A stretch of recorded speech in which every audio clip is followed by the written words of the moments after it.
লিখে দিয়েছিলেন, মন দিয়ে করো সবে বিদ্যা উপার্জন, সকল ধনের চেয়ে বিদ্যা মহাধন। এ পাঙ্কুর দল যারা পড়তে চেষ্টা, ভালো করে মনে রাখ, মন দিয়ে করো সবে বিদ্যা উপার্জন, সকল ধনের চেয়ে বিদ্যা মহাধন। এই ধন নাহি কেউ নিতে পারে কেড়ে, যতই করিবে দান ততই যাবে বেড়ে। স্বর্ণ দিয়ে লেখার মতো একটা কথা, ঠিক কি ঠিক না? দুনিয়ার সব জিনিস দিলে নগদে কমে যায়, দিলেই নগদে কমে যায়, পরে আল্লাহ বরকত দেবে দেবে, কিন্তু তাৎক্ষণিক কমে যায়। 100 টাকা থেকে 10 টাকা দিলে কয় টাকা থাকে? 110 টাকা থাকে। কয় টাকা? আল্লাহু আকবার। 1 মণ ধানের থেকে আধা মণ দিলে 20 কেজি থাকে, নগদের পর কমে যায়, ঠিক না? দুইটা জিনিস দিয়ার সাথে সাথে নগদে বেড়ে যায়, একটুও কমে না। একটা হলো আগুন আর একটা হলো বিদ্যা। আগুন আর দুইটার একই স্বভাব, দুইটার একই স্বভাব। কারণ আগুন হলো, আগুনের স্বভাব কি? রাতের অন্ধকারে যদি আগুন জ্বালানো হয়, অন্ধকার কেটে যায়, আলোকিত হয়ে যায়, ঠিক কি ঠিক না? তেমনি মূর্খতার একটা অন্ধকার আছে। এক এলাকায় সবই মূর্খ, লেখাপড়া কিচ্ছু জানে না, বকলমে বুথা। দেখবেন দাঙ্গা হাঙ্গামা, মারামারি, অকথ্য ভাষায় গালাগালি, কাজাকাজি, আইল ঠেলাঠেলি, যত নোংরা কাম সব তারা করে। অন্ধকার, মূর্খতার অন্ধকারের কারণে যখনই তার ভিতরে শিক্ষার আলো আসে, তখন অকথ্য ভাষায় গালাগালি করে না। একজন ডিসি সাহেব, একজন ওসি সাহেব, একজন এসপি সাহেব, একজন বিসিএস ক্যাডার, একটা MA পাস লোক, একটা BA পাস লোক, একটা IA পাস লোক, এ কখনো পরের ঘরে সিং দেয় না। আশা করি পরের মেয়েকে অপহরণ করে না। আশা করি, আমার শতভাগ বিশ্বাস, পরের গাছের খেজুরের রস চুরিয়ে রেখে তার মধ্যে পেশাব করে থই না। আরে মুরগি চুরি করে না। এই সমস্ত আকাম কুকাম শিক্ষিত লোক করে না, পরের মাথায় বাড়ি দেয় না। ও মূর্খতার যে অন্ধকার, তার ভিতরে শিক্ষা আসার কারণে অন্ধকার কেটে আলোকিত হয়ে যায়। তেমনি যেমন অন্ধকার, আগুন জ্বালাইলে অন্ধকার কেটে আলো হয়ে যায়, ওই রকম শিক্ষার কারণে মূর্খতার অন্ধকারও কেটে যায়। দুইটার মধ্যে সম্পর্ক আছে। এই জন্যই কয়, এই দুইটা জিনিস যতই দেবা তত বাড়ে। একটা মোমের মাথা থেকে যদি 100টা মোমের মাথায় আগুন নেয়, প্রথম মোমের মাথার আগুন কমে? কতক্ষণ কমে?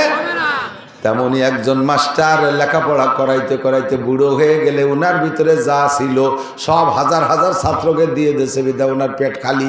উনি আর বাংলা লেখাপড়া করতে পারে না, অক্ষর দেখলে চেনে না, এরকম নাকি? যত দেয় তত বাড়ে, যত দেয়, ঠিক না? সেদিকে আমার কথা বলা মাকসাদ না। আমি যেদিকে যাব, গভীর রাত্রে দিক থাকেন।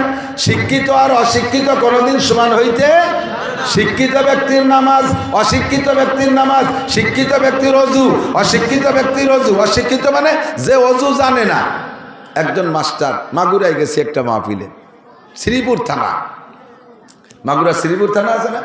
শ্রীপুর থানা গাছিয়াড়া গ্রাম, না গ্রামও কয়ে দিলাম, আর হ্যাঁ গ্রামের নাম গাছিয়াড়া। ওখানে মাহফিলে গেছি, তো যে বাড়ি বসছি ওই বাড়িওয়ালার জামাই BSc মাস্টার, হাই স্কুলের অঙ্কের মাস্টার কেনা, BSc টিচার না, BSc স্যার। এই BSc স্যার উনি শ্বশুরবাড়ি বেড়াতে এসে মাহফিল উপলক্ষে। তো মাগরিবের আগে অজু বানাইয়া দুইজনই মসজিদের দিকে যাচ্ছি। স্যারের সাথে মেলা আলোচনা করতে করতে করতে করতে মোটামুটি আমার সাথে একটা ভালো সম্পর্ক হয়ে গেছে। এখন ওই চলার পথে মসজিদে ঢোকার আগে বলতেছে, হুজুর ধরেন আমি এই মাগরিবের নামাজের জন্য, এই শীতকাল তো কঠিন শীত, পেশাব টেশাব করে জরুরত ছাড়িয়ে অজু বানালাম, এখনো মাগরিব পড়ি নেই। মাগরিবের আগে যদি আমার একটা বাই ছুটে যায়, তাতে কি আমার আবার অজু বানাতে হবে? আমি বললাম জি বানাইতে হবে। কয় যে না, আমি যে অজু বানাইছি ওই অজু দিয়ে যে নামাজ পাবো, সে নামাজটা আমি পড়ি নেই এখনো। অজু একটা বানাইছে না, সেই অজু দিয়ে নামাজ পড়া পাবে না, সে নামাজটা পড়ি নেই, তার ভাগে বাইক ছুটে গেছে, তাতে কি হবে? তাহলে আগের অজুর নামাজ পাবো, সেটি হরি নেই, তারপরে ভিড়ে অজু বানাও। আমি কইলাম স্যার, অজু ভাঙ্গার কারণ 7টি। কয়টি? 1 নম্বরে পেশাব পায়খানার রাস্তা দিয়ে কোনো কিছু বাহির হওয়া। অজু আপনি যতবার বানান, আর যতবার এই অ্যাক্সিডেন্ট ঘটবে অতবারই আপনার অজু ছুটিয়া যাইবে। বিএসসি টিচার অঙ্ক জানে, ইংরেজি জানে, বাংলা জানে, দুনিয়ার সব জানে, কিন্তু অজুর মাসলা জানে না। আল্লাহু আকবার। এবার অজুর মাসলা জানে কিনা? সমাজে একেবারে নিচু মানের একজন লোক পিএস লাগায়, পরের বইতে কামলা কিসের দেয়, লেখাপড়া কলমে বুথা, তবলিগে 3 চিল্লা দিয়া অজু ভাঙ্গার কারণ জানে, অজুর ফরজ 4টে জানে, অজু ভাঙ্গার কারণ জানে, গোসলের ফরজ 3টে জানে, গোসল ভাঙ্গার কারণ জানে, নামাজের ফরজ 13টা জানে, নামাজের ওয়াজিব 14টা জানে, নামাজ ভাঙ্গার কারণ 19টে জানে, নামাজে 2 রাকাতে 28টে সুন্নতে মুআক্কাদা জানে। এবার আপনি বলেন এই লোকটা আর ওই বিএসসি টিচার দুইজনের মধ্যে শিক্ষিত কে আর অশিক্ষিত কে? ধর্মের ব্যাপারে এই লোকটা শিক্ষিত, বিএসসি টিচার মূর্খ।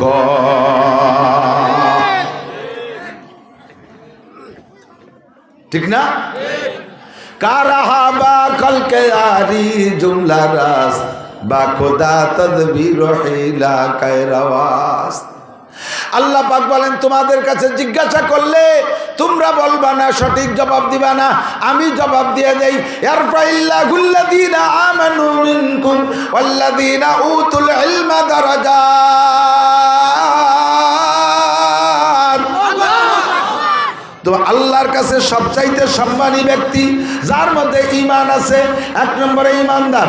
ভালো করে বুঝে নেন, 1 নম্বরে ঈমানদারের দাম সবচেয়ে বেশি। সারা পৃথিবীর যত নামি দামি প্রেসিডেন্ট আছে, যত প্রেসিডেন্ট আছে, তারা যদি কাফের হয়, যত প্রধানমন্ত্রী আছে সব যদি কাফের হয়, প্রধানমন্ত্রী দামি পদ, প্রেসিডেন্ট দামি পদ, যত স্বরাষ্ট্রমন্ত্রী আছে, যত পররাষ্ট্রমন্ত্রী আছে, যত শিক্ষামন্ত্রী আছে, যত অর্থমন্ত্রী আছে, যত বিজ্ঞানী আছে, যত বড় বড় শিক্ষিত আছে, সবগুলো কাফের হয়ে যদি এক পাল্লায় ওঠে, আর এই সমাজের সবচাইতে নিচু মানের এই এলাকার এই বড় দিয়ার সবচাইতে একজন গরিব নিতান্ত অভাবী মানুষ, ওই লোকটা ইমানদার কলেমা পড়ছে লা ইলাহা ইল্লাল্লাহ মুহাম্মাদুর রাসূলুল্লাহ, এই লোকটারে দাড়ি পাল্লার আর এক পাল্লায় উঠাই দেওয়া হয়েছে। বন্ধুরে, এই লোকটার পাল্লা ভারী হইয়া যায়। 1 নম্বরে ইমানদারের দাম বেশি। ওয়াল্লাযীনা উতুল ইলমা দারাজাত। আর ইমানের সাথে যার মধ্যে ইলম আছে, ইমানের সাথে যার মধ্যে ইলম আছে। নবী পাক আলেম আর জাহেল, আলেম আর মূর্খের মধ্যে পার্থক্য বুঝাইতে গিয়ে একটা হাদিস বলেছেন, ফাদলুল আলিমি আলাল আবিদি কাফাদলি আলা আদনাকুম। তোমাদের মধ্যে ভালো করে জেনে নাও, ফাদলুল আলিমি আলাল আবিদ, একজন আলেম আর একজন আলেম না, কিন্তু বহুত বড় আবেদ। আবেদ মানে ইবাদত করে, বহুত বড় আবেদ। 5 ওয়াক্ত নামাজ জামাতে পড়ে, তাহাজ্জুদের নামাজ টাইম মতো পড়ে, ইশরাকের নামাজ টাইম মতো পড়ে, আমিনের নামাজ টাইম মতো পড়ে, শাস্তের নামাজ টাইম মতো পড়ে। একটা হজও করেছেন, 5টা উমরাও করেছেন, 50টা চিল্লা দিয়েছেন, মাসিক 3 দিন সময় লাগায়, বছরে একটা চিল্লা লাগায়, লক্ষ লক্ষ টাকা যাকাত দেয়, মসজিদের সভাপতি, মসজিদের মুতাআল্লি, ধর্মের কাজ একটাও কম করে না, কিন্তু লোকটা আলেম না, লোকটা বড় আবেদ। এই লোকটা আর একটা আলেমের মধ্যে পার্থক্য কতটুকু শুনে নাও। আমি মুহাম্মদুর রাসূলুল্লাহ আর তোমরা সাহাবাদের ভিতরে সবচাইতে নিচু মানের সাহাবার মধ্যে যতটুকু দূরত্ব, একজন আলেম আর ওই আবেদের মধ্যে তার চাইতে বেশি দূরত্ব। দূরত্ব মানে আলেমের দাম ওই আবেদের চাইতে 1000 গুণ বেশি। এদিক কষ্ট পাচ্ছেন? বুঝে নেন, একটু সময় আছে, একটু দরকার, আমার দিক থাকান। আল্লাহ, শয়তান একবার রাতের বেলা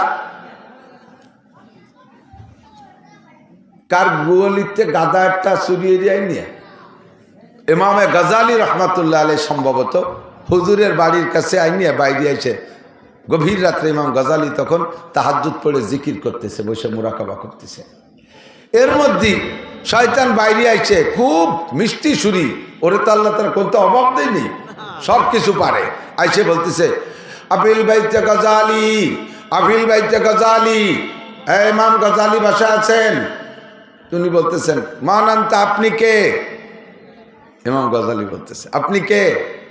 তো জব দিচ্ছে, আনা রব্বুকা, আমি আপনার রব, আমি আপনার আল্লাহ।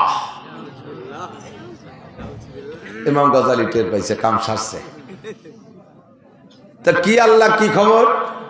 তোমার নামাজ কালাম ইবাদত বন্দেগী তসবিহ তাহলিল কুরআন কিতাব সব কিছু দেখা আমি এত মুগ্ধ হয়ে গেছি, আমি আর আরশে আজিমে থাকতে পারি নাই, স্বয়ং তোমাকে সাথে করে আরশে আজিমে যাব বলে আমি বুরাক নিয়ে চলে আসছি।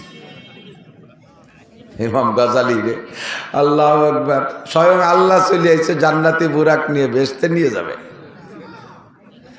ইমাম গাজালি বুঝে ফেলাইছে কোন আল্লাহ আইছে, তো বলতেছে আল্লাহ একটু দাঁড়ান বাইরে। আল্লাহ রে কয় আল্লাহ একটু বাইরে দাঁড়ান, ঘরে ঢুকেন না। কইয়েই তাকের বর্ষেল কোড়া লাঠি, ওই দৌড়িয়ে নিয়ে বেতের লাঠি পিছনে আসতে সারিয়ে নিয়ে যাইয়ে দমা দম আল্লাহর ফিটি 3-4 মারি দেবো। ওরে শালার বেটা, শালার আল্লাহ তোরে শেষ করে ফেলাই দেবো। আমার মতো লক্ষ কোটি গুণ, লক্ষ কোটি গাজালিকে এক পাল্লায় রাখলে যা হয়, বিশ্বনবী মুহাম্মদুর রাসূলুল্লাহ সাল্লাল্লাহু আলাইহি সাল্লামের একটা মিনিটের দাম তার চেয়ে বেশি। সেই নবীকে মেরাজে নেওয়ার জন্য আল্লাহ নিজে আসে নাই, জিবরাইলে পাঠাইছে। আর শয়তান তুই আইছিস আমার আল্লাহ সাথে ধোঁকা দেখি, তোরে সুলিয়ে ফেলাই দেবো। আল্লাহর বেটা আল্লাহ মায়ের খাইয়ে দৌড়ে আর কয় যে তুই গাজালি এলেমের বদৌলতে বাঁচিয়ে গেলি। কয় যে তাও তুই ধোঁকা দিয়ে যাচ্ছিস, আমি এলেমের বদৌলতে বাঁচি নাই, বাঁচাইছে আমার আল্লাহ। কে বাঁচাইছে? এই জায়গাতে দমাদম কয় বাড়ি খাইয়ে ও চিন্তা আল্লাহ যে বনি আদমের কাছে মায়ের খাইয়ে ঠকিয়ে যাব, এই মায়ের শোধ দিয়ে যেতে হবে। তো এই জায়গা না পারি আর এক জায়গা যাবো, যাই দেখে যে কদ্দূর যাই ওই গ্রামের আর এক পাশে এক বুজুর্গ, এক পাবলিক ইবাদত করে, ওরকম সব ইবাদত কমপ্লিট, কোনো তাই সত্যি ত্রুটি নেই, একেবারে দস্তারখানো ছাড়ে না, ডিলা কুলুক বাদ নাই, মেসক বাদ নাই, সব কিছুতে পরিপূর্ণ। এ বুজুর্গ রাত্রে বসে বসে আল্লাহ বিল্লে করতেছে, জিকির করতেছে। ওখানে যে বলতেছে আপিল বাইতে ফুলান অমক কি বাসা আছেন? জি, কে বলছেন? কা আনা রব্বুকা, আমি আপনার রব, আমি আপনার আল্লাহ চলে আসছি। কেন আল্লাহ কি জন্যে? কয় তোমার ইবাদত বন্দেগীতে আমি এত মুগ্ধ হয়ে গেছি আর থাকতে পারলাম না। চিন্তা করলাম যে কারে হঠাৎই কারে হঠাবো, কিরা কয়েন দিয়ে নিয়ে ভুল করে, এই জন্য আমি নিজেই তোমার সাথে করে নিয়ে জান্নাতে নেওয়ার জন্য চলে আসছি। ও কি খুশিতে আর হুশ নাই, ওর তো আর এলেম নাই যে আল্লাহ এভাবে আসে না। উনি মনে করছে হতে পারে ইবাদতে আল্লাহ খুশি হয়ে চলে আসতে পারে।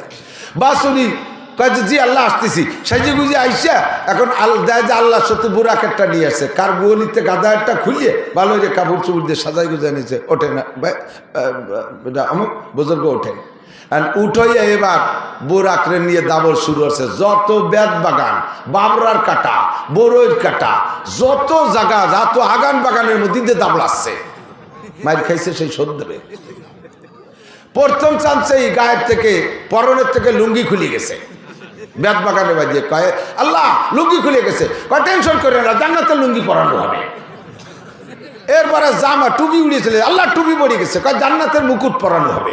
এরপরে জামা ছিঁড়ে উড়িয়ে চলে গেছে, আল্লাহ জামা ছিঁড়ে গেছে, কয় কোনো ঘটনা নেই, থাকেন ল্যাংটা হইয়া, একটু পরে জান্নাতে নিয়ে পোশাক পরানো হবে।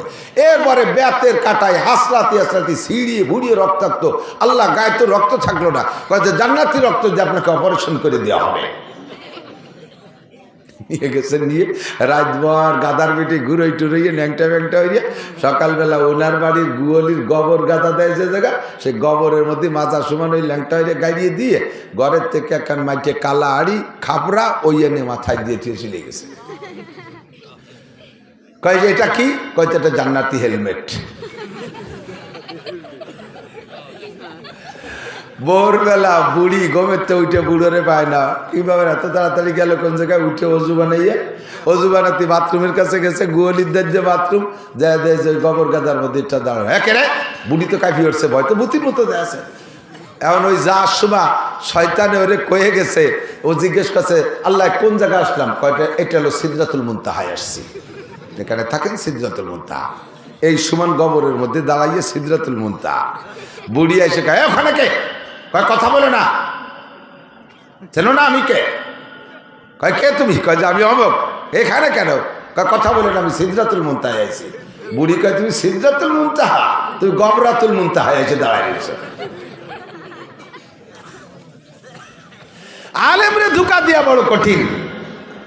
কতগুলো মূর্খরে ডাইকা দিয়া তার ভিতরে যোগ্য করে আলেম না থাকার কারণে আজকে দাওয়াত ও তাবলীগের ভিতরে নিয়া তাদেরকে এমন ধোঁকা দিয়া উলামায়ে কিরামের সাথে ধর্মের সাথে বেয়াদবি করতেছে। সারা দুনিয়া জুড়ে যেই কামটা চলতেছিল দাওয়াত ও তাবলীগের কাম, এই তাবলীগের কামকে ধ্বংস করে দেওয়ার পায়তারা করতেছে। শতকরা 99 জন আলেম একমত। আর পাঙ্কু পুঙ্কু লেহাপড়া জানে না দুনিয়াটা দামলা মৌলবী, এই দামলা মৌলবীগুলো জড়ছে ওদের সাথে। এত সুন্দর একটা কাজ চলতেছে বিশ্বব্যাপী। আল্লাহু আকবার। প্রত্যেক দিন, আমি গত কয়েকদিন আগে পড়েছি, ভারতের একজন গবেষক হিন্দু, উনি বললেন যে ইসলাম ধর্ম যে সঠিক, আমি এখনো স্বীকার না করলেও আমি বলতে বাধ্য, একমাত্র ধর্ম ইসলাম ধর্ম। ইসলাম ধর্ম সঠিক। এর প্রমাণ হলো 2015 সাল থেকে নিয়ে 2022 সাল পর্যন্ত আমি বিশ্ব জরিপ করেছি। 2015 সাল থেকে 22 সাল পর্যন্ত সারা পৃথিবীতে 30 লক্ষ অমুসলমান কলেমা পড়ে মুসলমান হয়েছে। এই 30 লক্ষ অমুসলমানকে মুসলমান বানাইতে মুসলমানদের 30টি পয়সাও খরচ হয়নি। শুধুমাত্র ইসলামের আদর্শ দেখাইয়া, নবী পাকের আদর্শ দেখাইয়া, আল্লাহর কোরআন দিয়া সুন্দর করে বয়ান করে বুঝাইয়া তাদেরকে কলেমা পড়ায় ইসলাম গ্রহণ করাইছে। আর এই 7 বছরে 15 সাল থেকে 22 সাল পর্যন্ত সারা পৃথিবী জরিপ করে দেখেছি 30,000 মুসলমান তারা অমুসলমান হয়েছে। তার মধ্যে কেউ বুদ্ধ হয়েছে, কেউ খ্রিস্টান হয়েছে, কেউ ইহুদি, কেউ নাসারা, কেউ হিন্দু হয়েছে। সারা দুনিয়া জুড়ে 30,000 অমুসলমান হয়েছে। আর সারা দুনিয়া জুড়ে 30 লক্ষ মুসলমান হয়েছে। তবে 30,000 মুসলমানকে অমুসলমান বানাইতে কোটি কোটি কোটি কোটি হাজার কোটি টাকা খরচ হয়েছে। দুনিয়ার প্রলোভন দিয়া, বোর লোভ দিয়া, দালানের লোভ দিয়া, জাগার লোভ দিয়া, জমিনের লোভ দিয়া, আমেরিকার ভিসার লোভ দিয়া, লন্ডনের ভিসার লোভ দিয়া, ইটালি, অস্ট্রেলিয়া, ফ্রান্সের লোভ দিয়া, আরে গ্রিন কার্ডের লোভ দিয়া, দুনিয়ার লোভ দিয়া তাদেরকে মুসলমান বানানো হয়েছে। আর মুসলমান হয়েছে যে 30 লক্ষ, তাদের পিছনে তাদের 30টা পয়সা খরচ হয় নাই। এটাই হলো ইসলাম ধর্ম সঠিক। ইসলাম ধর্ম বলতে একমাত্র, জোরে বলেন কি? আরো জোরে। যুবক রেডি হয়ে যাও, বেশি দেরি নাই। গজওয়াই হিন্দ, হিন্দুস্তান থেকে বিশ্বের শ্রেষ্ঠ যুদ্ধ হবে। আমার নবী 1500 বছর আগে ভবিষ্যৎবাণী দিয়ে গেছে। মনে হয় সময় কাছাই গেছে। এই সময় যদি মুসলমান যুদ্ধ লাগে, তোমরা কি নামবা না ঘরে বসে থাকবা? যুদ্ধের জন্য রেডি আছে। এক্ষুনি যদি আকাশে যাইতে প্রস্তুত, ধরে বলেন প্রস্তুত। অনেকের হাত উঠান নাই, ও বন্ধু, অনেকের হাত উঠান নাই। আরে যা লাগুক আর না লাগুক, হাতটা উঠাইয়া সাক্ষী দেয় কিয়ামতের ময়দানে গজওয়াই হিন্দের যোদ্ধাদের সাথে আল্লাহ পাক আমাদেরকে জান্নাতি করবে। আল্লাহু আকবার, আল্লাহু আকবার। এই সময় কোন প্রকার ফিতনা আমরা মেনে নিতে রাজি। দাওয়াত ও তাবলীগের মাধ্যমে ডেলি 1000 করে অমুসলমান কলেমা পড়ে মুসলমান হচ্ছিল। ডেলি 1000 অমুসলমান কলেমা পড়ে মুসলমান হচ্ছিল। এমন সুন্দর একটা কাজের ভিতরে বাধা সৃষ্টি করেছে ওই ইসরায়েলি নেতানিয়াহুর গোষ্ঠী। ওখান থেকে পয়সা দেয়। এখন সব গোপন তথ্য বের হয়ে গেছে। এই যে মুয়াজ বিন নূর বড় মস্তান, যেটা ওরে অ্যারেস্ট করে নিয়ে যখন রিমান্ড এনেছে, ও স্বীকার করছে মোসাদের মাধ্যমে। মোসাদ ইসরায়েলের গোয়েন্দা বাহিনীর গোয়েন্দা গ্রুপের নাম হলো মোসাদ। ওই গোয়েন্দার প্রধানের সাথে এরা সবসময় এই কি বলা হয়, ওয়াসিফ সাহেবের ছেলে উসামা আর এই মুয়াজ বিন নূর, এরা সবসময় যোগাযোগ রাখে। ওই মোসাদের টাকার মাধ্যমে দেশে কামগুলো করে। বাংলাদেশে টঙ্গীর ময়দানে 18 সালে যখন ওরা তালবি আলিমদেরকে মারছিল, যেদিন এখানে মারামারি হয়, ওই দিন সেই ইরা সাহেব, সাদ সাহেব ইসরায়েলি যে নেতানিয়াহুর সাথে আলোচনা করে, ওখান থেকে পাওয়ার দেয় আর এখান থেকে মারে। আর ওদের সাথে আছে আমেরিকা আলা। মুসলমানকে দুনিয়া থেকে ধ্বংস করবে। ইসলাম নিধন আন্দোলন, কুরআন নিধন আন্দোলন, মুসলমান নিধন আন্দোলন, এটাই তাদের উদ্দেশ্য। তারা তাবলীগের কিছুই করে না, শুধুমাত্র নাম কি আসছে ময়দানে আমাদেরকে ধোঁকা দেওয়ার জন্য আসছে। ধোঁকাবাজদেরকে চিনে ফেলাইছি এই বছর 31শে জানুয়ারি, 1-2 ফেব্রুয়ারি, 31শে জানুয়ারি, বলেন 31শে জানুয়ারি, 1-2 ফেব্রুয়ারি টঙ্গীর ময়দানে উলামায়ে কেরামের নেতৃত্বে ইজতেমা হবে। আমরা এখানে যাবই ইনশাআল্লাহ। মুসলমান এবার ইজতেমায় যাইবা, অন্যবার না গেলে এবার যাবা। আসো কিবার ইস্তেমা আমি বলেছি, আমি দাবি করেছি ইস্তেমা 3 দিন নয় 1 সপ্তাহ যাবত প্রয়োজন হয় ইস্তেমা করব, মাঠে ইস্তেমা করব। আয় কে কে আসবে ইস্তেমা করতে, পরের পর্বে আয়। ইনশাআল্লাহ ইস্তেমা এবার একবারই হবে, দেখায় ছেড়ে দেবে ইস্তেমা ইনশাআল্লাহ। আল্লাহ তাআলা মুসলমানদের শান ও মান বাড়ায় দেয়, বলেন আমিন। উলামায়ে কেরামের সাথে থাকার তৌফিক দান করেন, আলেমের সাথে তাবলীগে যাবেন, ইনশাআল্লাহ শিখতে পারবেন। হাজার হাজার মাসালা আছে যে মাসালা না জানা থাকার কারণে আপনার নামাজ হচ্ছে না। নবী পাক বলেন এর একটা মাসালা শুনবা, শিখবা, আমল করা ছাড়াই শুধু শুনলে এবং শিখলে, শিখার সময় আমলের নিয়তে শিখবা, শোনার সময় আমলের নিয়তে শুনবা, তাতেই তোমাকে লাগাতার 60 বছর নফল নামাজ ও নফল রোজার নেকি দান করা হবে। নবী পাক বলেন মাজলিসু ফিকিন খায়রুম মিন ইবাদাতি 60 সানা। মূর্খদের সাথে গেলে কি শেখা যায়? মূর্খদের সাথে গেলে এক মূর্খ আমির আর কতগুলো মূর্খ সে জায়গা মামুর হয়ে গেছে। এই মূর্খ ওই মূর্খদেরকে কি শিখাবে? শুধু রান্না বান্না খাওয়া শিখাবে আর একটু দাওয়াত দেওয়া শিখাবে, তাই ছাড়া কিছু শিখাইতে পারে না। আমি 2013 সালে 20 জনের একটা জামাত নিয়ে গেছি। ওই জামাতের ভিতরে 12 জন ছিল স্কুল কলেজ স্টুডেন্ট। এই 12 জন স্টুডেন্টকে আমি কলেজের ছাত্র, হাই স্কুলের ছাত্র, তারা আলিফ বা কিছুই জানতো না। আমরা 3 জন আলেম ছিলাম, 3 জন আলেমে মিলে এই 12 জনের ভাগ করে নিয়া 38 দিনে তাদেরকে আলিফ বা থেকে কোরআন শরীফ পড়া শিখাইয়া 8 পারা সবক পড়ায় বাড়ি আনছি।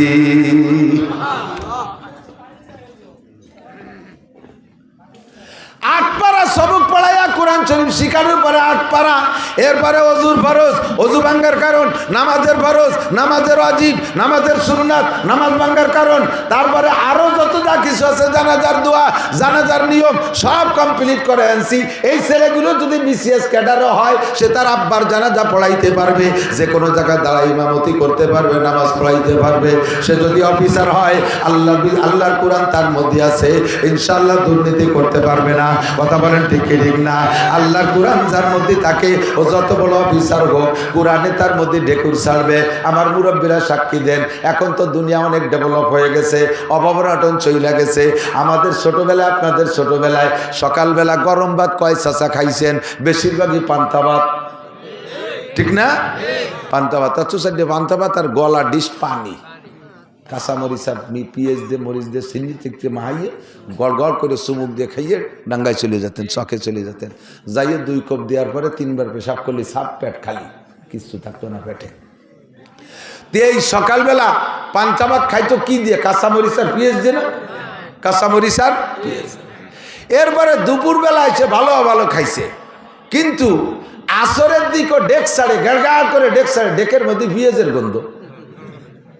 কয় সকালে পিঁয়াজ খালাম, তারপরে দিয়ে কতটা খালাম, সেই পিঁয়াজের গন্ধই সন্ধ্যের সময় পাওয়া যায়। কে কয় দিনের শুরুতে যা খাও তার প্রভাব পেটের মধ্যে থেকে যায়।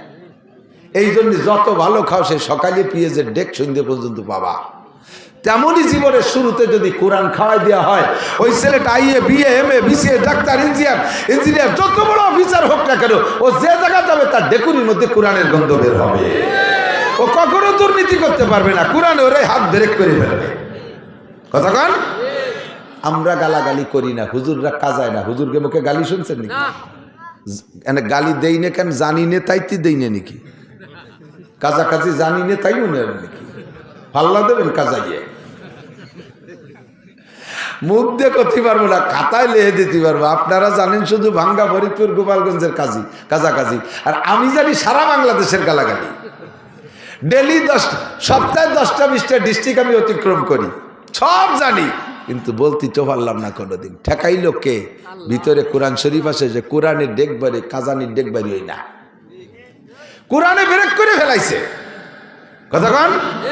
এই যদি কোরআনের শিক্ষা দরকার, উলামায়ে কেরামের সাথে তাবলীগে যাবেন, আলেমরা রমজানে বেশি যায়, রমজানে চিল্লায় যাবেন।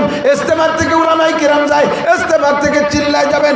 ইনশাআল্লাহ আলেমদের সাথে ঘুরলে কোরআন শরীফ পড়া শিখবেন। 5 জন বুড়ো মানুষ নিয়ে গেছিলাম ওই জামাতের ভিতরে। বুড়ো মানুষের ব্রেন কম হয়ে যায়, আঠাইয়ে মাটি শক্ত হয়ে গেলে যেমন ওর মধ্যে কিছু খুশলি রয়ে না। পোলাপানের বেরেন থাকে নরম কেদার মতো, যা দিয়ে তাই মনে থাকে। ছোটবেলা যা পড়ছি এখনো মনে আছে। কথা কান? ঠিক না? ওই যে ছন্দ পড়ছি সে সময় বয়স 6-7 বছর, তাই আইজও মনে রয়েছে। আরো বহু কবিতা মনে আছে।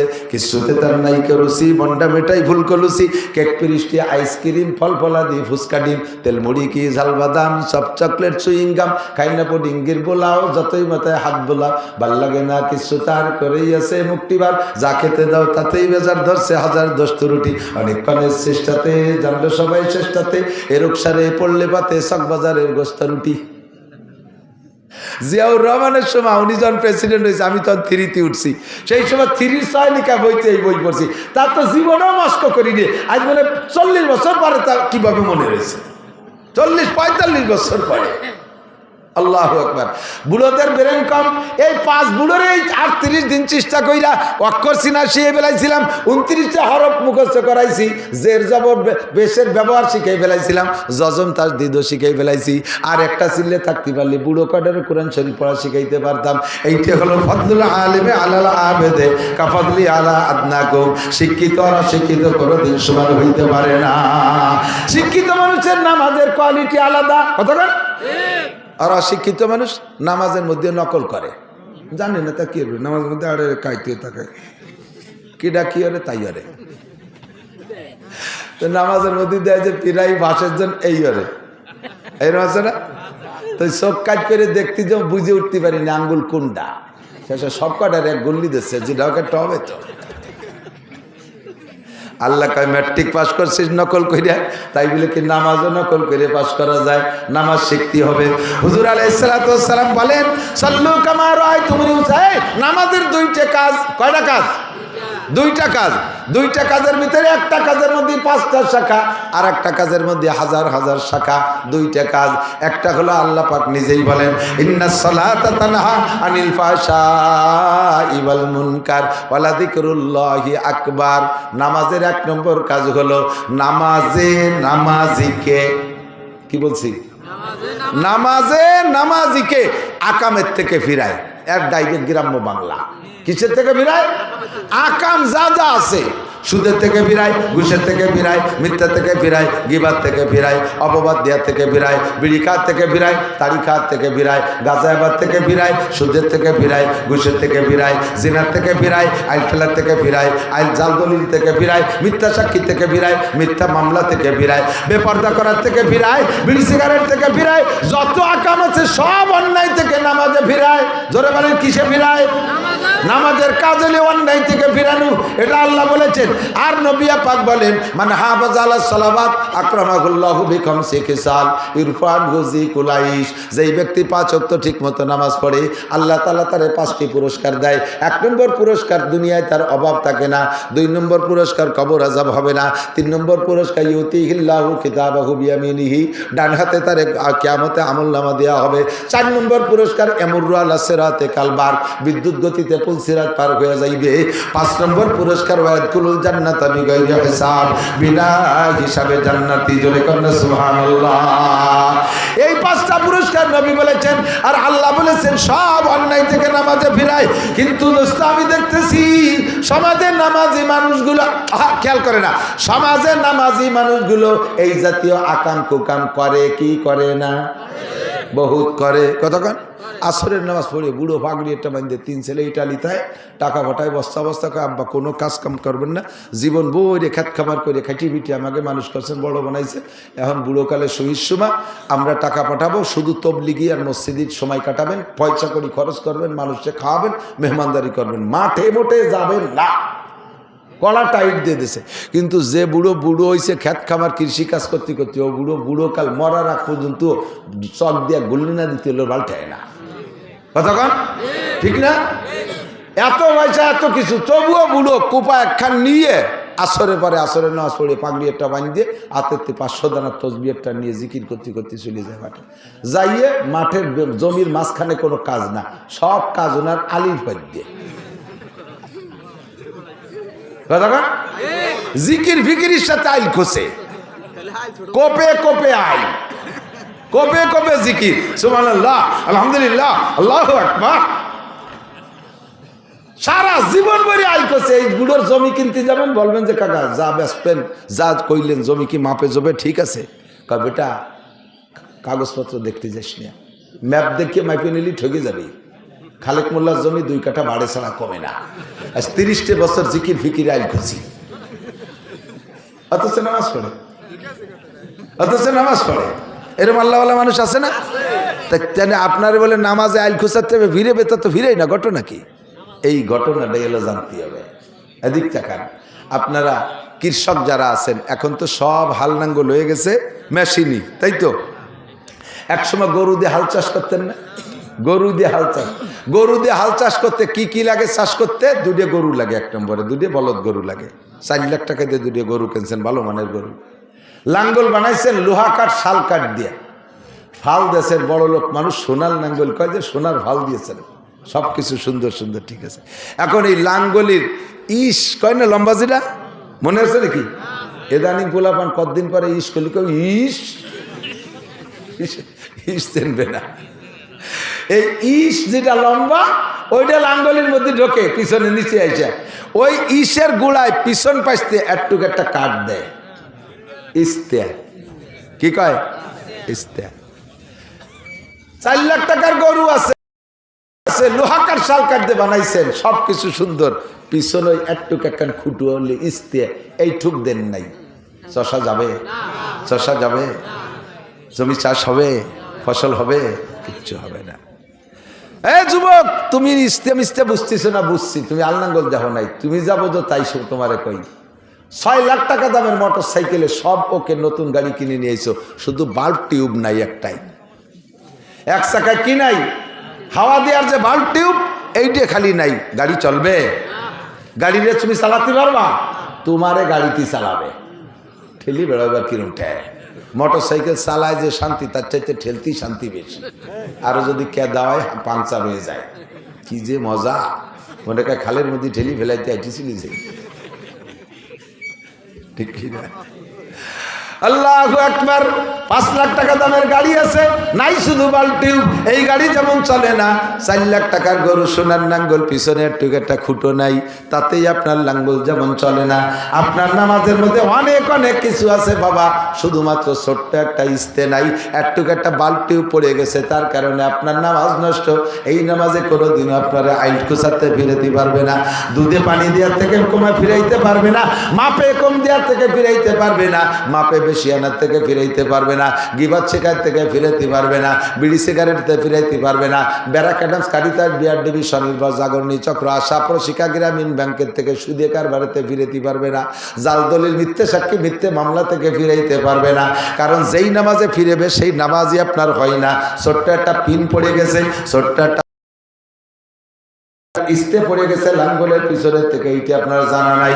এর একটা মাসালা শুনলে শিখলে আল্লাহর নবী বলেন খায়রুম মিন ইবাদাতি 60 সানা, লাগাতার একটানা 60 বছর নফল নামাজ ও রোজার চাইতে বেশি নেকি।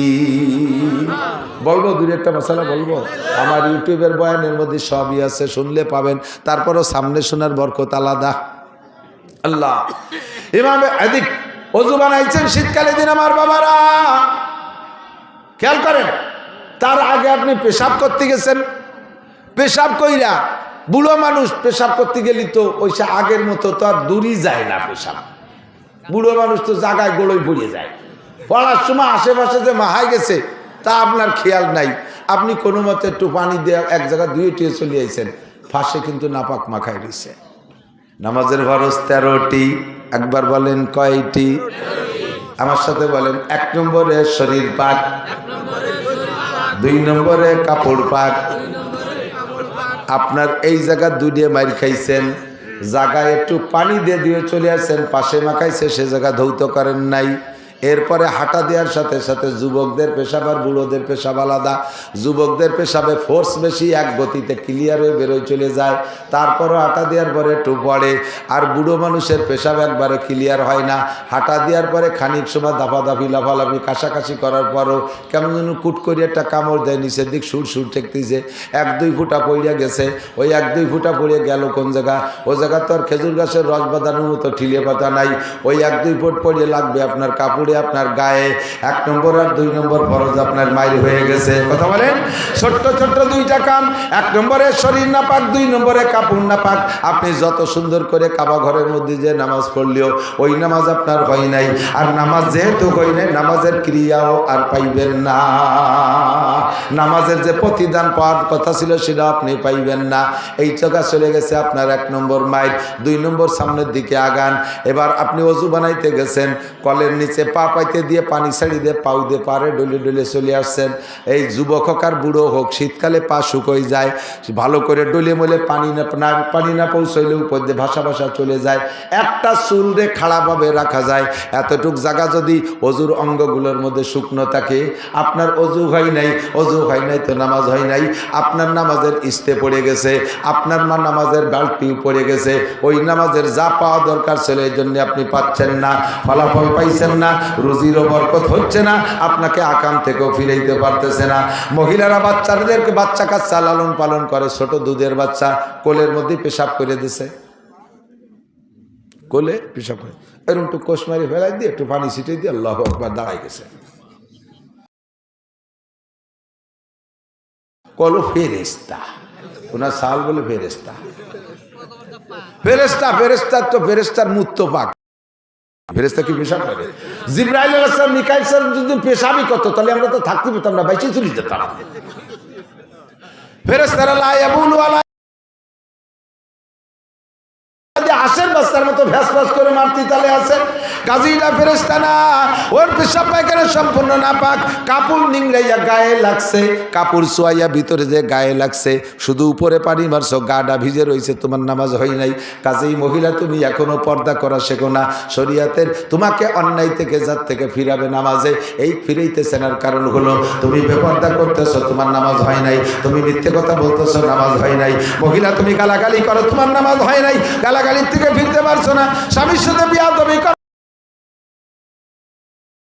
কারণ তোমার যেই নামাজে তোমার অন্যায় থেকে ফিরাবে সেই নামাজই তোমার হয় নাই। 1 নম্বরে এই সমস্যা। আমরা পুরুষরা আর একটা নামাজ পড়তে জানি,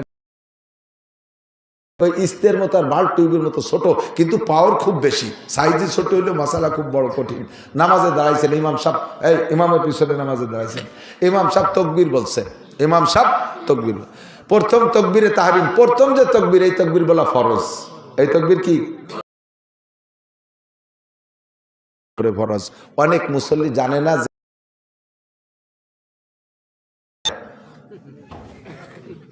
ও দেখছে দাঁড়াই গেছে, মুখে আল্লাহু আকবার কই দিই, তোমার তো শুরুই হয়নি নামাজ, তার আর কি হবে? এই জন্যই তোমার নামাজে অন্যায় থেকে ফিরেতে পারে না। ইমামও প্রথম তাকবীর বলা ফরজ, মুসল্লিদের মুখে প্রথম তাকবীর বলা ফরজ। বুঝতে পারছেন কথা? আল্লাহু আকবার। এ জায়গায় আর একটা চিকুন মাসালা আছে। ইমাম সাহেব তাকবীর বলছে একটু টাইম নিয়ে, লম্বা করে, বড় জামাত হলে এরকম টাইনি পড়ে, আল্লাহু আকবার।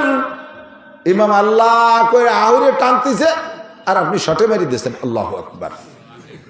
হাসেন না, বুঝে নেন। ইমাম সাহেবের আল্লাহু আকবার বলার আগে, ইমাম সাহেবের আল্লাহু আকবার বলতে শেষে রওনা, এই ইমামেরটা বেরোনোর আগে যদি আপনারটা বেরোয় যায় তাহলে আপনার ইমামের পিছনে ইক্তেদা হয়ে যায়, নামাজ হয় নাই। ওই নামাজে আপনার আকামতে ফিরেতে পারে না। এই অ্যাক্সিডেন্ট হয় কি হয় না? ইমামের কিরাত শেষ হয়ে গেছে, রুকুতি যাবে না, উনিও জানে ওই কিরাত, রুকুতি এখনো যাই পারে নাই, উনি সানাসাড়িতে রুকুতি চলে গেছে, নামাজ বাতিল। ইমামের আগে কোনো কিছু করলে নামাজ নষ্ট। বুঝেন? এর এক একটা মাসালার দাম 60 বছর নফল নামাজ, নফল রোজার চাইতে বেশি দামি। বলেন না সুবহানাল্লাহ। আর একটা মাসালা বলি, এদিক তাকান। ইমামরা মসজিদে যে পাইছেন রুকুতে, ঢুকিয়ে দেন ইমাম কোন জায়গা? আপনি যদি ইমামরে রুকুতি পেয়ে যান, কতটুক পান? ইমাম সামি আল্লাহকে সামি আল্লাহর সা করার আগে যদি আপনি রুকুতি যে একবার সুবহান রাব্বিল আজিম পড়ে সারতে পারেন তাহলে রুকুটা পাইলেন। যদি না পারেন তাহলে ওই রুকু পান নাই। রুকু পান নাই তো রাকাতটা পান নাই, সালাম পেরোনোর পর ওই রেখাত আবার পড়তে হবে আপনার। মশালা বোঝেন? এ কথা কেন বলো? উলামায়ে কিরামের কাছে একটু চর্বিতে চর্ব,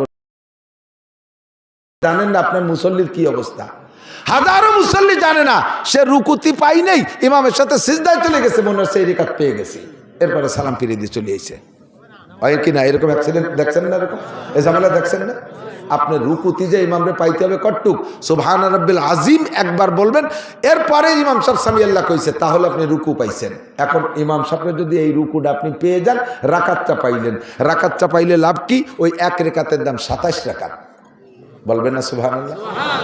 সালাম ফিরানোর পরে যদি ওই এক রেখাত আলাদা পড়েন, ওটা এক রেখাতের সব। আর ইমামের পিছনে পেয়ে গেছেন, এক রেখাতের দাম 27 রাকাত। কাজেই যে কোনোভাবে ওই রুকুটা ধরার চেষ্টা করতে হবে, রুকুটা ধরার চেষ্টা করতে হবে। এবার যারা আহলে হাদিস আছে তাদের কাছে একটু কইয়ে দিক দেখান, তাদেরকে একটু বলি, থাকলে একটু শুনে নেন, তারা একটু শিখে নেন, পারলে পরে আমার জবাব দিয়েন। এদিক দেখান। তারা কয় ইমামের পিছনে কিরাত পড়া লাগবে, সূরা ফাতিহা পড়া লাগবে। যেই রেখাতে ইমামের পিছনে মুসল্লি সূরা ফাতিহা পড়ে নাই, ওই রেখাত হয় নাই। খুব বুঝতে হবে, খুব বুঝতে হবে। খেয়াল করেন, আপনারাও কোনো সময় আটকে গেলে এইটাতে জব দেবেন, ধরে ফেলবেন। শুনতেছেন? বুঝতেছেন? আমি আগেই বলে দিয়েছি, ক্লাস আমার কিচ্ছু নেই, ক্লাস। যদি ওদের দাবি হলো যেই রাকাতে সূরা ফাতিহা মুক্তাদি পড়ে নাই ইমামের পিছনে, ওই আহলে হাদিস আলারাই স্বীকার করে ইমামরে রুকুতি পাইলে সেই রিকাত পাওয়া হলো, ইমামরে রুকুতি পাইলে সেই রিকাত পাওয়া হলো। তাহলে ইমামরে যদি রুকুতি যাইয়ে পাইছে সুবহান রাব্বিল আযীম, তাহলে সেই রিকাতের সূরা ফাতিহা কোন জায়গা পড়লো? আর ওদিকে বলছো সূরা ফাতিহা না পড়লে ওই রিকাত বাতিল। টের পাইছেন কি কইছি?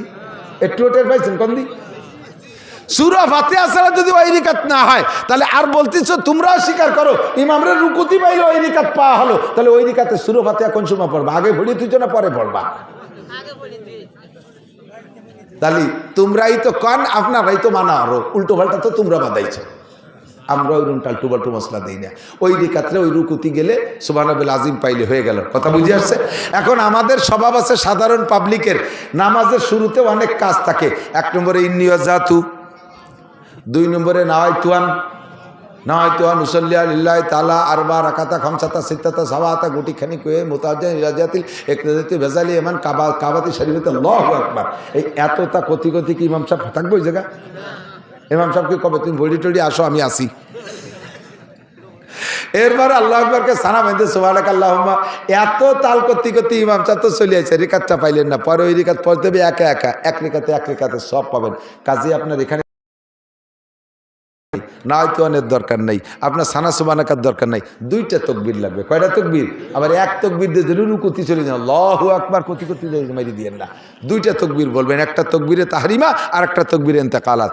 আল্লাহু আকবার, আল্লাহু আকবার, দ্রুত 2টা তাকবীর দিয়ে রুকুতি দিয়ে একবার সুবহানাল্লাহ আযীম বলে 27 রেখাতে সব পেয়ে গেলেন। বলেন না সুবহানাল্লাহ। মাসালাটাকে আমি একেবারে ফালতু মশলা কইছি? এটা জরুরি মশলা কিনা? যদি রুকু না পান তাহলে সিজদা গেলেও আপনি ওই রিকাতটা আবার পড়ে দিতে হবে। কথা কি বোঝা গেছে? মাগরিবের 3 রিকাত ফরজ নামাজ, ইমামের পিছনে পাইছেন 1 রিকাত। কয় রিকাত বাকি আছে? সালাম ফিরানোর পরে 2 রিকাত। এই 2 রিকাত কিভাবে পড়বেন? আমার পাশে একজন, আমি আর সে দুইজনে 1 রিকাত পাইছি, 2 রিকাত ফেল করছি। তা আমি তো কিতাবে যা পড়ছি সেইভাবে পড়ছি, আর উনার কিতাবে উনি যা পাইছে উনিও সেইভাবে পড়ছে। উনি পড়ছে 1 বৈঠক দিয়ে সালাম ফিরেছে, আর আমি পড়ছি প্রত্যেক রেখাতে বৈঠক দিছি। নিয়ম হবে কি? যদি 1 রিকাত পান, 2 রিকাত মিস করেন, সালাম ফিরানোর উপরে উঠে প্রত্যেক রেখাতে বসতে হবে। ঠিক আছে না? উনি 2 রিকাতে একবারে বসে সালাম ফিরে গিয়ে ওত পাইতে বসে রয়েছে, রাগে ফুলতেছে, আমারে ধরবে, অ্যাটাক করবে।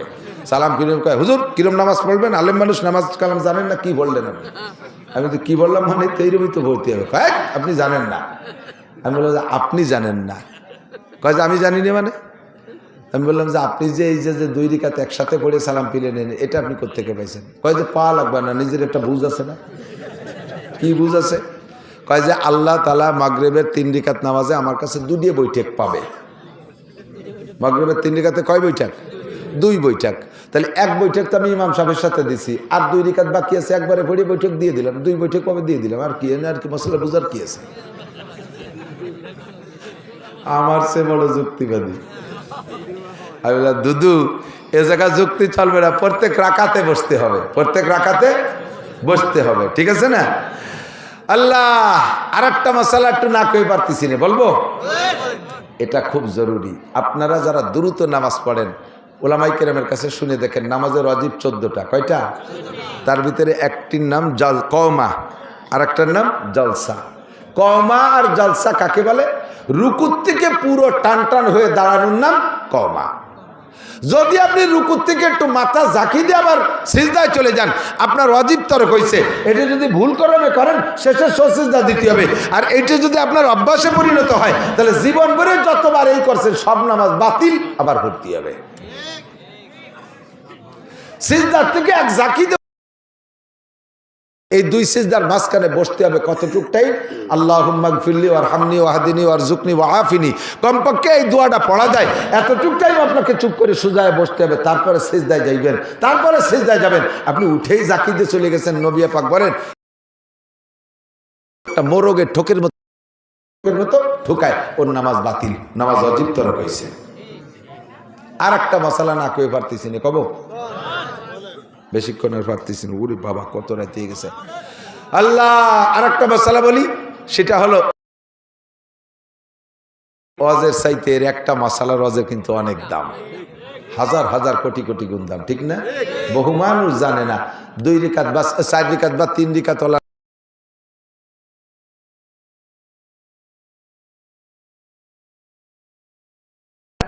তো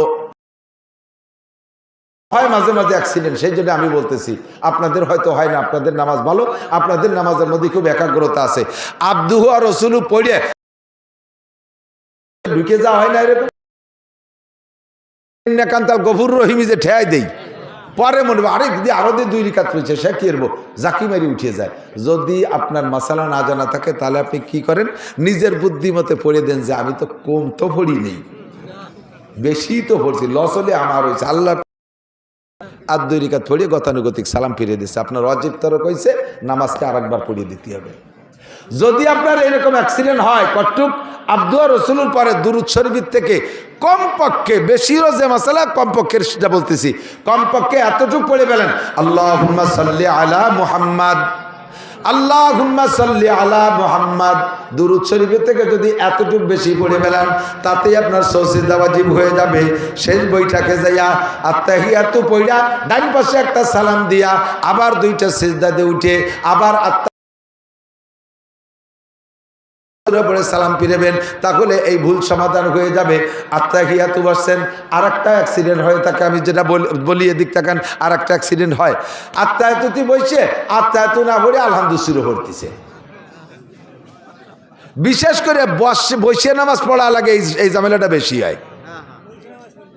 আত্তাহিয়াতু পড়বে, সে থেকে আলহামদুলিল্লাহ শুরু করতেছে, আলহামদুলিল্লাহ পড়বে, বসে নামাজ পড়তেছে, সে আলহামদুলিল্লাহ বাদ দিয়ে আত্তাহিয়াতু পড়া শুরু করে দিতেছে।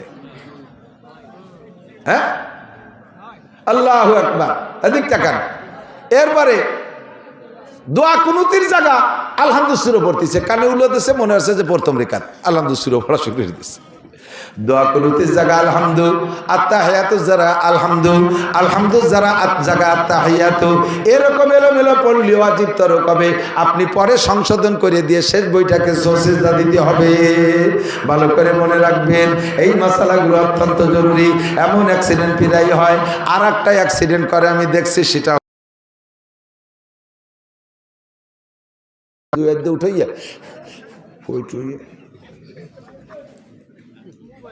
নামাজ ছোটে নেই, 2 হাতে টুপি ধরে নাড়াচাড়া করে মাথায় দিয়েছে, ওনার নামাজ ছোটে হইতে শুরু হয়েছে। নামাজের মধ্যে লুঙ্গি খুলে গেছে, আর এক বেকায়দা। 4 রিকাতের নামাজের মধ্যে 2 রিকাতের পর লুঙ্গি, হাসেন কি, অ্যাক্সিডেন্ট হতেই পারে। মশালা যেভাবে কিতাবে লেখছে, নিশ্চয়ই এই ঝামেলা হবে, বিদায় তো কিতাবে এভাবে লিখে রাখছে। তা আপনার না জানা থাকার কারণে আপনি কি করতেছেন, আর করা দরকার কি, সেইটি আমি বলতেছি।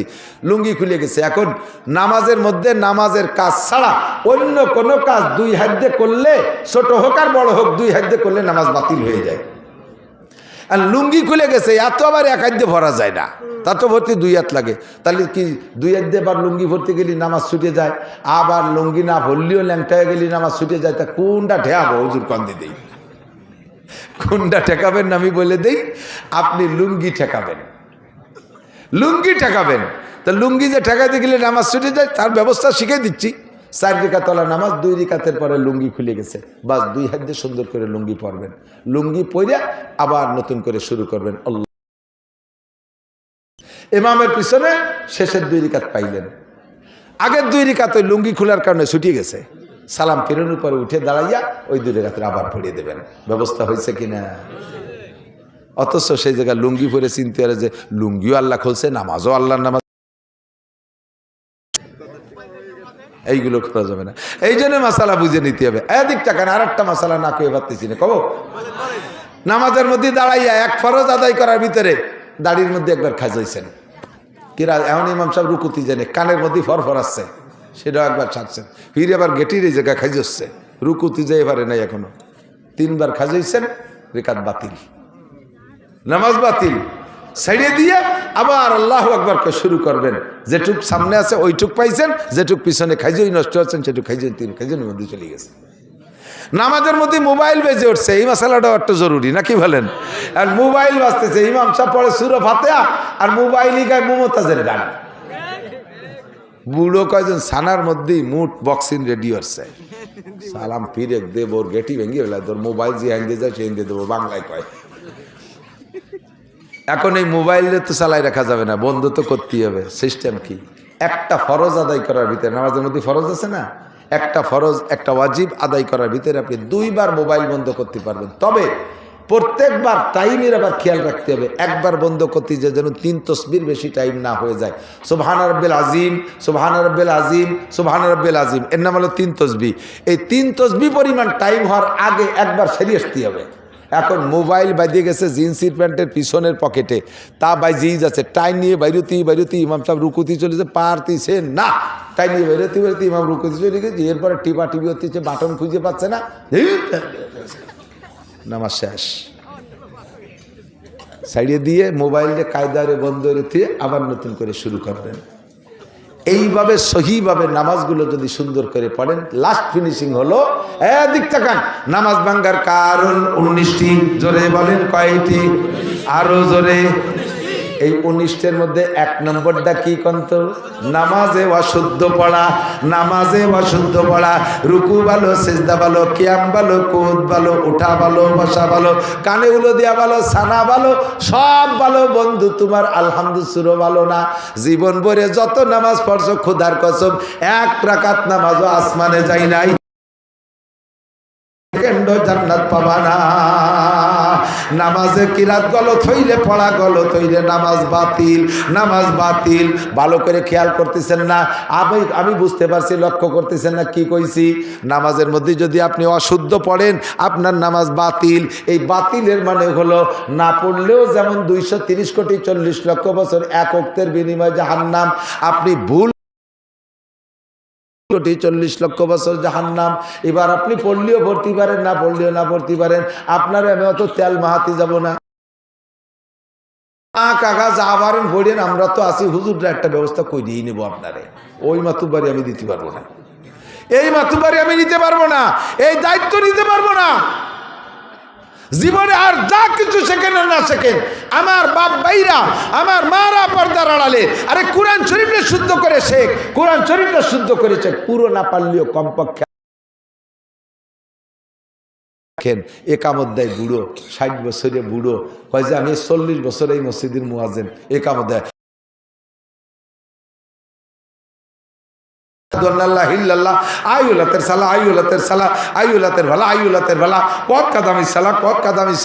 আল্লাহু আকবার। আমি 4 বছর এক মসজিদে ইমামতি করছি, এই মুয়াজ্জিনটা আমি এইভাবে সে কথাটা আমি মুখস্থ করছি, অনেক কষ্টের মুখস্থ করছি।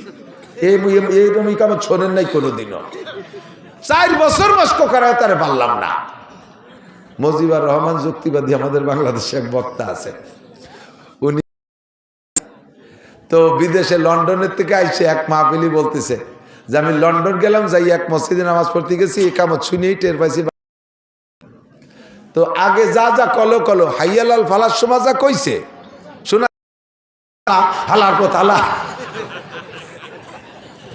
নামাজের পরে ওরে ধরছি,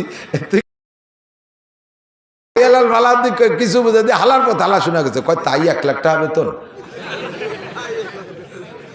যাই কই তাই 1 লাখ টাকা বেতন। সুরাই হালার পথ হালা কইয়া 1 লাখ টাকা খাইয়ে মরবি। কেরাচ্চা শুদ্ধ করেন। কেরাতটা শুদ্ধ করে মাত্র 61 দিন, মাত্র 61, অনলি 61 দিন আল্লাহর রাস্তায় মেহনত করেন। আপনার আল্লাহর রাস্তায় মানে তবলিগি যা লাগবে না, আপনার বাড়ির কাছে ইমামের পিছনে ডেলি আপনি 15 মিনিট সময় দেন, আর 61 দিন এমএ পাস করছেন, বছর পর বছর লাখ লাখ টাকা খরচ করে তার যে সার্টিফিকেট কামাই করছেন, পরে তো ইনভ্যালিড হয়ে গেছে। জেনারেল সার্টিফিকেটের একটা মেয়াদ আছে, চাকরির বয়স মেয়াদ, ওই চাকরির সার্টিফিকেটের বয়স শেষ হলে তার দিয়ে পানি খালিও পেট ব্যথা ছাড়ে না। সারা জীবনের সার্টিফিকেট বেচলে আধা কেজি নুন হয় না, কথা কন না কেন? সেই সার্টিফিকেট কামাই করছো বস্তা বস্তা টাকা দিয়ে, তুমি জান্নাত কিনবা যেই সার্টিফিকেট দিয়ে, কোরআনের সার্টিফিকেট মাত্র অনলি 61 দিন। 61টা দিন ডেলি 15 মিনিট সময় মেহনত করলে যদি আপনি কোরআন শরীফ পড়া শিখতে না পারেন, তাহলে আমাকে ডাক দিবেন, আপনারা বসবেন, আমি আপনাদের পিছনে মেহনত করে কোরআন শরীফ শিখিয়ে দিয়ে যাব। মসজিদের ইমাম সাহেব বা এলাকার হুজুরের কাছে যে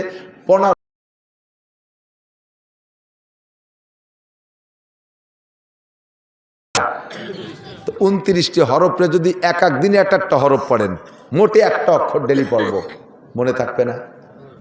15 মিনিট পর্যন্ত যদি একটা অক্ষর মুখস্থ করেন, মনে থাকবে না? তাহলে 29 দিনে 29 হরফ। আরবিতে আকার রস্বীকার 3টে, জবর জের পেশ। জবরে আকার, জেরে রস্বীকার, পেশে রস্বীকার, 3টে। 3 কত? 32। তাসদিদ, তাসদিদ আলা অক্ষর 2 বার উচ্চারণ হয়।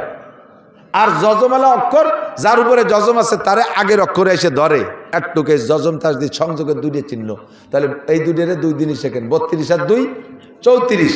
আরবিতে মদ আছে 10 প্রকার, এরকম মদ মানে টেনে পড়া, টাইনি না পড়লে পারা জায়গা টানার জায়গায় না টানলি ইমান পর্যন্ত নষ্ট হয়ে যায়।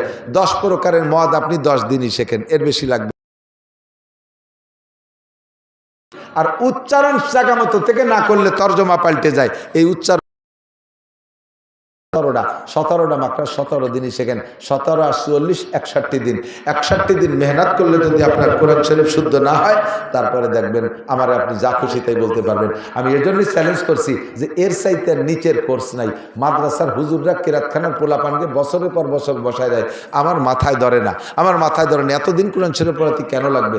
আমার একটুক বাচ্চা 5 বছরের ছেলে মেসবা, ওকে আমি কায়দা শেষ করাইয়া শুরু অত্যন্ত। আমার ছোট্ট মেয়ে 6 বছর, তারে আমি মাত্র 2 মাস পড়াইছি। আল্লাহর রহমতে কায়দা শেষ করে, আমপাড়া শেষ করে কোরআন শরীফ ধরাই দিছি আমি তারে। মাত্র 61 দিন মেহনত করলে আল্লাহর রহমতে কোরআনটা শিখতে পারবেন। আল্লাহ তাআলা আমাদের তৌফিক দান করেন। একটু আমার এই কথার পর উদ্বুদ্ধ হয়েছেন কে? যারা কোরআন শরীফ পড়তে জানেন না, তার মধ্যে 2-10টা মানুষকে একটু প্রস্তুতি নিতে পারবেন। আমি কোরআন শরীফ পড়া শিখবই, কোরআন শরীফ পড়া শিখবো। কোরআন শরীফ গতানুগতিক হাত চাচ্ছি না, মনের থেকে একেবারে পাক্কা সিদ্ধান্ত নেই যে আমি হুজুরের কাছে কোরআন শরীফ পড়া। আল্লাহ কবুল করবেন, আমিন। এই নিয়ত করছেন যারা, তাদের বিগত যে ভুল কিরাতে যে নামাজ নষ্ট হয়ে গেছিল না, নিয়ত করছেন কালকে থেকে চেষ্টা করেন করে আমলনামা ভরে দেবে। এই একটা ব্যবস্থা আছে, বিকল্প কোনো ব্যবস্থা নাই। ভাষাগত ত্রুটি বিচ্যুতি মার্জনীয়, যা বলেছি শুনেছি, আল্লাহ পাক আমাদের সকলকে আমল করার তৌফিক দান করেন। হুজুর দোয়া করবেন। দুরূদ শরীফ পড়ি। আল্লাহুম্মা সাল্লি আলা মুহাম্মাদিন ওয়া আলা আলি সাইয়্যিদিনা মুহাম্মাদিন ওয়া বারিক ওয়া সাল্লিম। আল্লাহুম্মা সাল্লি আলা মুহাম্মাদিন ওয়া আলা আলি সাইয়্যিদিনা মুহাম্মাদিন ওয়া বারিক ওয়া সাল্লিম। আলহামদুলিল্লাহি রাব্বিল আলামিন। ربنا ظلمنا أنفسنا وإن لم تغفر لنا وترحمنا لنكونن من الخاسرين. ربنا فاغفر لنا ذنوبنا وكفر عنا سيئاتنا وتوفنا مع الأبرار. আয় মেহেরবান আল্লাহ, রাতের গভীর পর্যন্ত শীতের রাত্রে তোমার দিনদার ইমানদার পরহেজগার আয় আল্লাহ, তোমার আশিকিন পাগল